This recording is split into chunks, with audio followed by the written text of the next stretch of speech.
Welcome back. It's the first Friday of the month, and that means it's time for our monthly Eye on Terre Haute segment. That's where we talk to Mayor Duke Bennett and other city officials about what's going on around town. And joining me now is Terre Haute Parks and Recreation Department Head Eddie Bird. Thank you for joining us this morning. Thank you.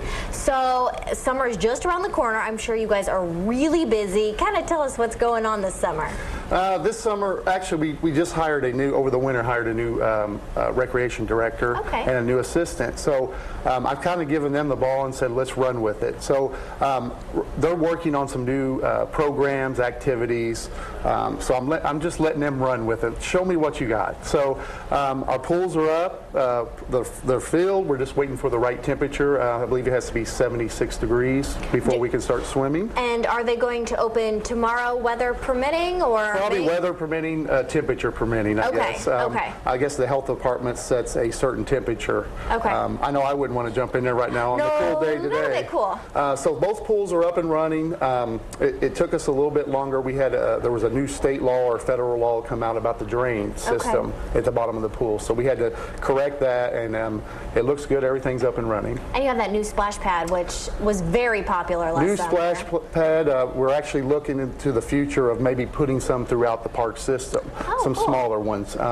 Ones that either run on a sensor. When kids start to come in, they automatically come on and they'll shut off at a certain time at night. And when are the pools open? Pools are open hopefully tomorrow. Hopefully tomorrow. And is it from noon to 6? Noon to 6. Noon to 6, okay. And then you can have private parties after 6 o'clock. Oh, so wonderful. It's a great thing.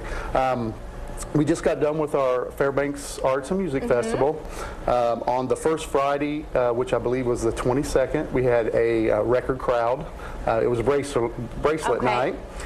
It was the biggest crowd we've ever had, so that was great for the public. We had the concert on the 29th, Sawyer Brown.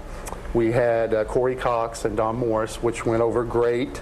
A few more tickets being sold would have been great, but overall it was a great show. I have to thank my staff. They did a great job on setup for that. I would like to thank Rita Coleman, who's our kind of our event coordinator for all of our events festival-wise, and she did a great job, always does. Been there 20-some years, so she does a great job. One thing I implemented this year, I wanted to make sure the public knew about this, is pets at our festivals. We've asked the public to leave their pets at home just for the safety of the smaller kids. A lot of smaller kids would like to run up to pets. So we're asking the public to leave their pets at home. I'm a pet lover, believe me. I have a dog and a cat at home and a goldfish that my kids want at the festival. But we just ask the public that they leave their pets at home. Just for the safety of everybody else. Just for the safety. We're working on our 4th of July fireworks. Oh, very good. So again, we'll ask the public not to leave their pets at home and their personal fireworks. Okay, and then the fireworks take place July 4th? At Fairbanks Park. At Fairbanks Park, okay. We had a great crowd last year. We're looking for a bigger crowd this year. And if people want to take advantage or look at some of the different programs and activities that are going on with the Parks and Recs Department, where can they find that information? They can find that information either by calling the park office. They can go online to our website. You go through the city website into the Parks Department. We try to update that as quickly as possible. But any information they can get, they can call the Torner Center, like I said, the park office, or go to the website. And I think that's one of the great things about this town is the fact that it really does have a great park system. It really does. You know, you look at Deming Park, I mean, that's the jewel. It's beautiful. Beautiful park. Everybody wants to have their events there. But we also have some other great parks. Fairbanks Park has kind of become our festival park. Yes, it has. We also have, in October, we have the Old-Fashioned Days at Collett Park. And speaking of Collett Park, we're looking at updating or fixing Collett Park. So that's one thing I'm working on now, is just really trying to find some funding for that.